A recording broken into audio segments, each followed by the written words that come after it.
Shalom semuanya. Aku di sini mau jelasin video tentang sistem endokrin. Oh iya, sebelumnya aku perkenalan dulu ya.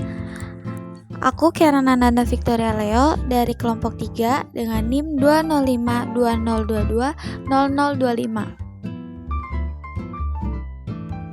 Sistem endokrin adalah jaringan kelenjar yang memproduksi dan melepaskan hormon. Hormon ini yang membantu mengontrol banyak fungsi penting, termasuk mengontrol kemampuan mengubah kalori menjadi energi yang digunakan untuk menjalankan fungsi seluruh sel dan organ tubuh. Gangguan sistem endokrin adalah kondisi yang terjadi jika beberapa kelenjar tersebut mengalami masalah. Dalam sistem endokrin, gejalanya sendiri dibedakan dari penyakit yang mendasari, seperti diabetes, hipertiroidisme, sindrom Cushing, akromegali, dan gejala PCOS. Dalam sistem endokrin ada beberapa kelenjar. Yang pertama, kelenjar hipofisis. Kelenjar hipofisis disebut juga kelenjar pituitari yang mengeluarkan hormon langsung ke aliran darah. Fungsi utama dari kelenjar hipofisis adalah memproduksi dan melepaskan beberapa jenis hormon yang membantu menjalankan fungsi penting dalam tubuh manusia. Yang kedua ada kelenjar adrenal. Kelenjar adrenal adalah dua kelenjar kecil yang termasuk dalam sistem endokrin, yaitu kelenjar yang berperan sebagai penghasil hormon. Kelenjar ini memiliki bentuk segitiga dan berada di atas masing-masing sisi ginjal.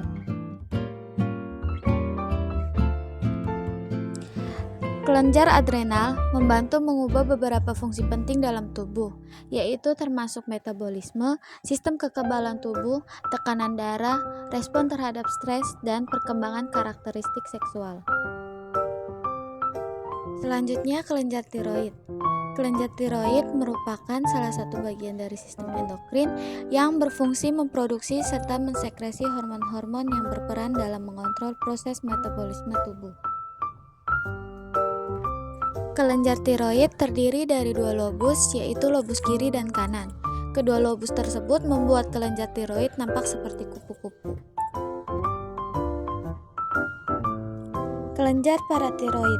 Kelenjar paratiroid merupakan kelenjar penghasil hormon paratiroid yang berperan penting dalam mengatur kadar kalsium dalam darah. Kelenjar paratiroid merupakan kelenjar yang terletak di leher, tepatnya di belakang kelenjar tiroid. Berikut beberapa fungsi kelenjar paratiroid. Pertama, mengatur pelepasan kalsium dari tulang ke aliran darah. Kedua, mengendalikan penyerapan kalsium dari makanan atau minuman pada saluran pencernaan. Ketiga, merangsang pembentukan vitamin D pada ginjal. 4. Meningkatkan penyerapan kalsium di ginjal dan mencegah ginjal membuang kalsium melalui urin. 5. Membuat ginjal mengeluarkan fosfat melalui urin. Dan terakhir, meningkatkan kadar magnesium dalam darah. Kelenjar gonad. Kelenjar gonad bisa disebut juga sebagai kelenjar kelamin, yaitu kelenjar endokrin yang memproduksi dan mengeluarkan steroid yang mengatur pembangunan tubuh dan mengendalikan karakteristik seksual sekunder. Pada pria, gonadnya adalah testis dan pada wanita gonadnya adalah ovarium. Fungsi kelenjar gonad pada masing-masing jenis kelamin: testis pada pria memproduksi sperma dan hormon, ovarium pada wanita memproduksi sel telur dan hormon. Selain fungsi dasar tersebut, kelenjar gonad pada manusia juga berperan dalam mengatur perkembangan seksual, mengontrol siklus menstruasi pada wanita, dan mendukung sistem reproduksi keseluruhan. Oke, jadi segitu penjelasannya. Kurang dan lebihnya mohon dimaklumi ya. Thank you.